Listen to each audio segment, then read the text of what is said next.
Class 10 प्रश्नावली 5.2 में जो लेसन है समांतर श्रेणियां का 6 नंबर क्वेश्चन दे रहा है।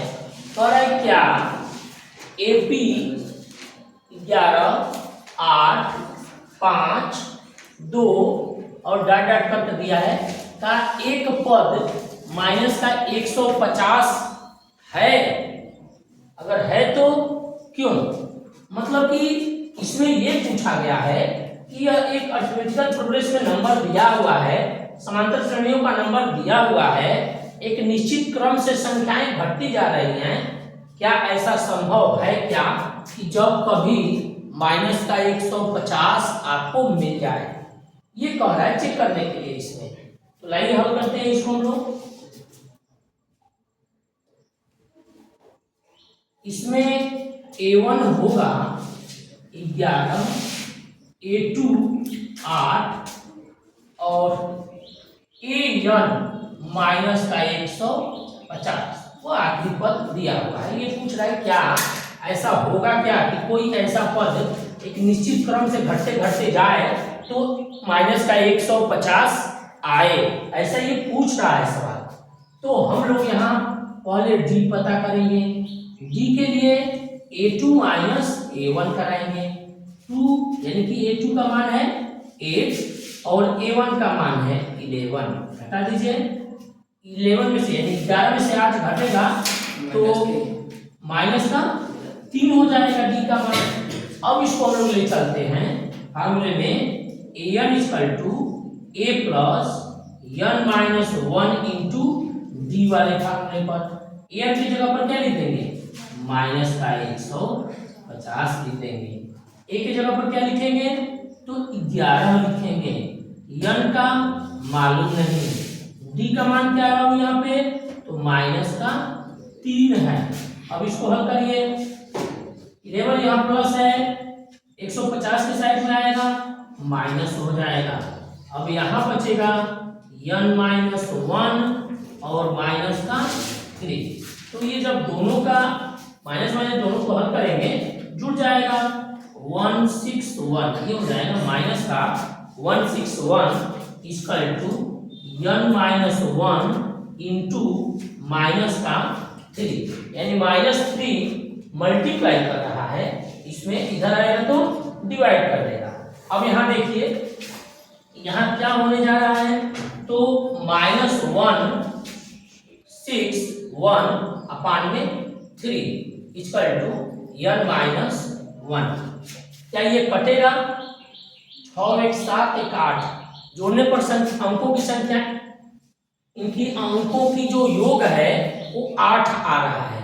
अगर 9 आता, 6 आता, 12 आता यानी 3 का गुणज आता तब वो समझिए कि 3 से कटता, और ये गुणज नहीं आ रहा है, इसका मतलब ये कटेगा नहीं। और कटेगा नहीं तो ये ऐसे ही रखेंगे। और 1 उधर माइनस है, इस साइड में भेज दीजिए तो ये इधर आएगा तो प्लस हो जाएगा, यहाँ n बचेगा। अब इन दोनों को हल करिए। एलसीएम क्या होगा? वो इसका 3 होगा। माइनस 161 अब प्लस का 3 इक्वल टू n। अब ये प्लस माइनस घट जाएंगे तो घटा दीजिए 158 आ जाएगा अपान में 3 इक्वल टू n। अभी भी देखिए 8 5 13 और 1 14 यानी कि ये 3 से कटने वाला नहीं है।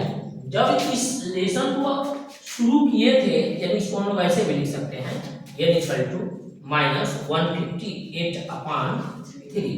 तो जब इसमें आपको हल करना शुरू किए थे हम लोग तो ये चीज बताए थे कि n का जो मान है कभी भी बटे में नहीं होना चाहिए, हमेशा वो पूर्ण संख्याएं होनी चाहिए, यानी वो कट जाए। कुछ भी हल करें तो यहाँ बटे में न आए। अगर ऐसे आता है, भिन्नात्मक आता है, तो समझ लीजिए कि वह दिया हुआ n का मान वह सही नहीं है। यानी कि यह एक निश्चित क्रम में जो अंक दिया है, तो कहा है कि क्या 150 इस अरिथमेटिकल इस समांतर श्रेणियों का कोई एक पद है जहां 150 मिलेगा, तो इसका मतलब यह अगर कंप्लीट नंबर आया होता तो हम लोग कहते कि हाँ मिलेगा। जब यही नहीं आया इसका मतलब कि वह होगा नहीं, यानी इसका आंसर क्या होगा कि कहा है कि क्या एपी के इतने का एक पद 1 माइनस का 150 है, लिखेंगे नहीं। क्यों? तो क्योंकि यन का मान क्या है बाबू यहाँ पे भिन्नात्मक है। ऐसा होना चाहिए उसको भिन्न में नहीं रहना चाहिए, पूरा पूरा कट जाना चाहिए, तभी वह यन का मान सही होगा। प्रश्न नंबर 7 में पूछ रहा है, कह रहा है कि उस एपी का 31वां पद ज्ञात कीजिए जिसका 11वां पद 38 दिया है और 16वां पद 73 दिया है, यानी कि 2 पद दिया है। इसको हम लोग हल करेंगे तो अगर आप 11वां पद निकालते हैं तो आप क्या लिखेंगे? A1 प्लस कितना D लिखेंगे कि 11वां पद होगा 10 लिखेंगे, 10 बार D जोड़ेंगे तो 11 आएगा ना, तो यहां हम लिख देंगे 10D इक्वल टू 11वां पद, ऐसे लिख देते हैं। A का मालूम नहीं, 10D और 11वां पद क्या है? तो वह है 38, दिया ना 11वां पद 38 है। फिर इसी तरह से आपको 16वां पद निकालना हो तो आप लिखेंगे A plus 50D equal to 16वां पद, ऐसे होगा। तो A1 plus 15D equal to 16वें पद पर 73। इसको आप समीकरण 1 बना लेंगे और इसको 2 बना लेंगे। क्या इसमें बराबर दिख रहा है? तो दोनों में A1 बराबर दिख रहा है। D वाले में यहाँ 10 है और यहाँ 15 है, तो D को तो हल नहीं कर पाएंगे, लेकिन A1 को हल कर सकते हैं। तो क्या लिखेंगे हम लोग? समीकरण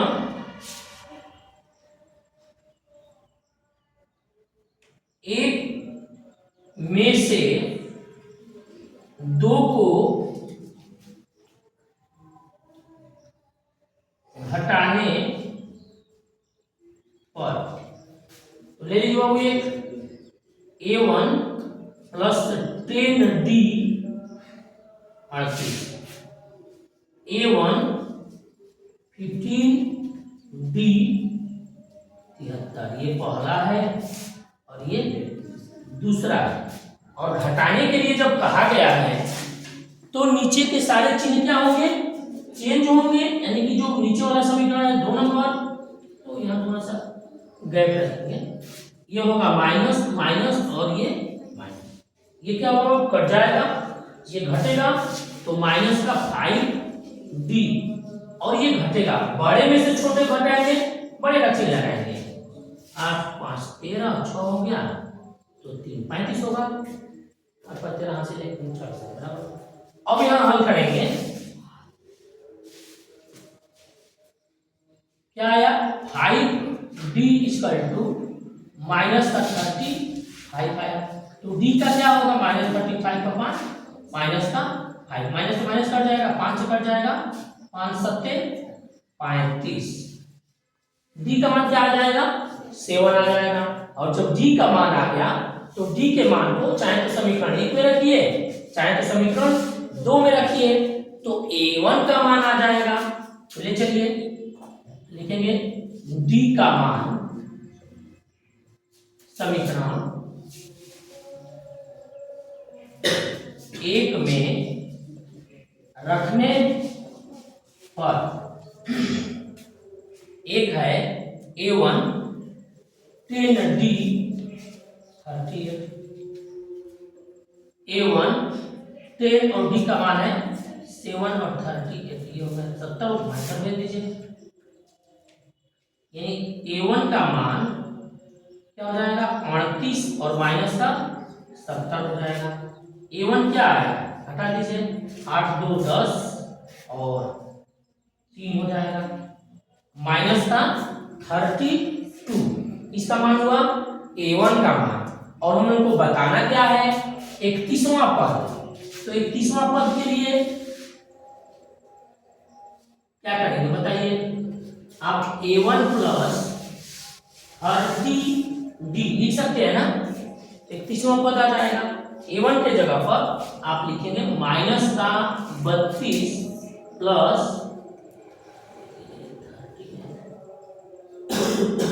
30 इंटू डी का मान 7 क्या होगा ये 32 और ये हो जाएगा प्लस 7 के करीब 210 यानी 210 में से यहां हल करते हैं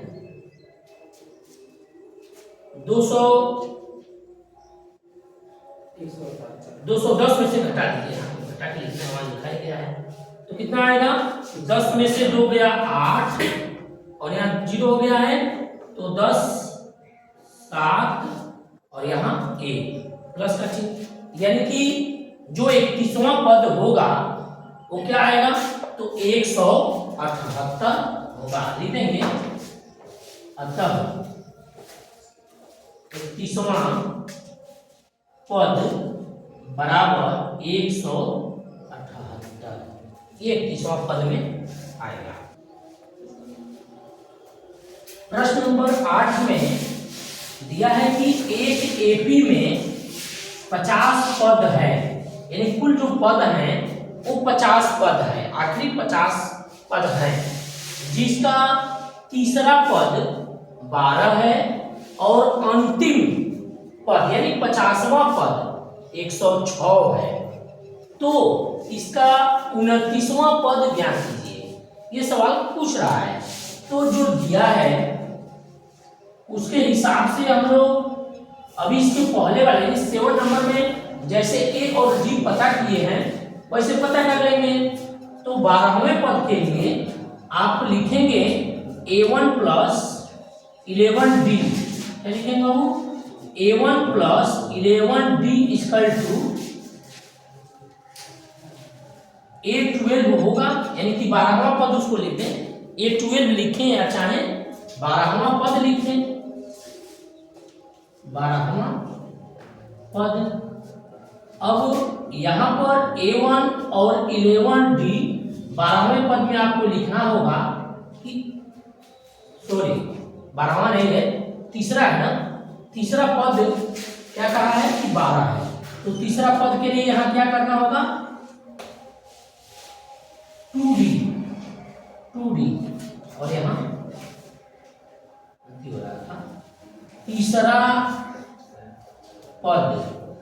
पद में क्या लिखेंगे लोग यहाँ पे 12 ये आपका समीकरण पहला हो जाएगा जिसका तीसरा पद 12 है तो तीसरा पद का मतलब A1 और 2D जोड़ देंगे तो तीसरा पद हो जाएगा। बात नहीं करें पीछे ये कौन सा पद दिया है 106 किसका मान है अंतिम पद कहे तो 50वां अंतिम पद किसको कह रहा है 50वें का तो आप 50वें के लिए क्या लिखेंगे A1 प्लस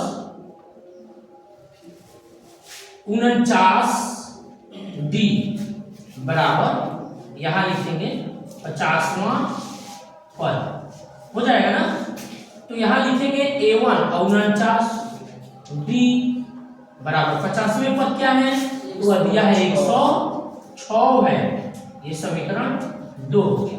फिर वही बात कि A1 दोनों में बराबर है समीकरण 1 में से 2 को घटा दीजिए लिखेंगे समीकरण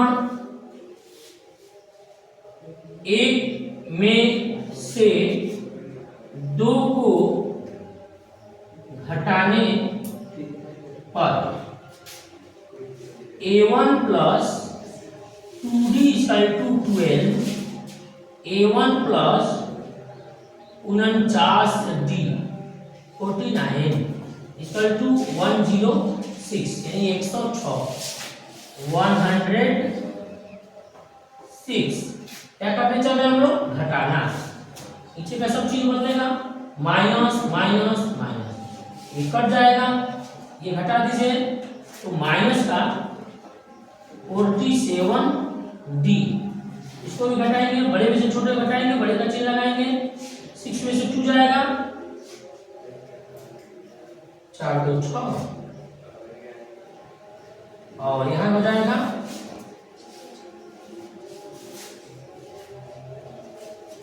अब यहाँ d = हल करेंगे, माइनस का 94 अपान में माइनस का 47, माइनस से माइनस और 47 से काट दीजिए, कितने बार में, 2 बार में कट जाएगा। d का मान क्या हो जाएगा, यहाँ पे 2 आ जाएगा। अब d के मान को ले चलिए, लिखेंगे d का मान समीकरण 1 में रखने पर d के मान को हम लोग समीकरण 1 में रखेंगे। क्या होगी एक समीकरण, तो ये है a1 + 2d = 12। अब d का जो मान है यानी 2 है, d के जगह पर ले चलिए, तो a1 + 2 × 2 = 12। a1 क्या हो जाएगा, ये 4 = 12, a1 = 12 - 4, a1 = ये हो जाएगा 8। अब यहाँ हम लोग को पता क्या करना है, तो 29वां पद, तो आप लिखेंगे 29वां पद लिख दें, तो उसको 2 तरह से लिखा जाता है, या तो a29 लिखिए, या आप क्या लिख सकते हैं, 29वां पद लिख सकते हैं। a29 = a+, जैसे इसको आप हल किए हैं वैसे भी कर सकते हैं, और चाहे तो वो जो पीछे हम लोग फार्मूला हल किए थे उस फार्मूले से भी कर सकते हैं। क्या होगा, a+, तो 28d कह सकते हैं, आसान है ये। नहीं तो क्या कर सकते हैं, a + n- ब्रैकेट में n - 1 × d, उस फार्मूले से भी हल करेंगे तो आ जाएगा। यहां रखेंगे बाबू a की जगह पर 8 + 28, और d की जगह पर लिखेंगे 2, ये होगा 8 और 28 का 2 में गुणा करा दीजिए, 8 × 16 56 होगा, और इसको जोड़ देंगे, जोड़ दीजिए, यानी कि a29 का जो मान है 64 हो जाएगा। क्या आ जाएगा, 29वां पद क्या होगा इसका, तो 64 हो जाएगा, लिख देंगे। अतः 29वां पद बराबर 64। ये सवाल नंबर 8 का हल होगा।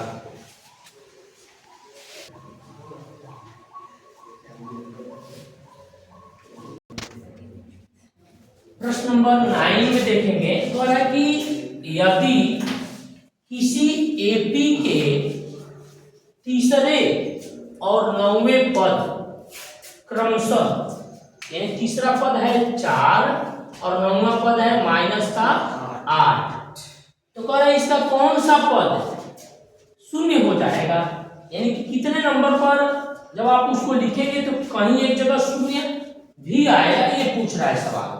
तो इसको हम लोग हल करेंगे।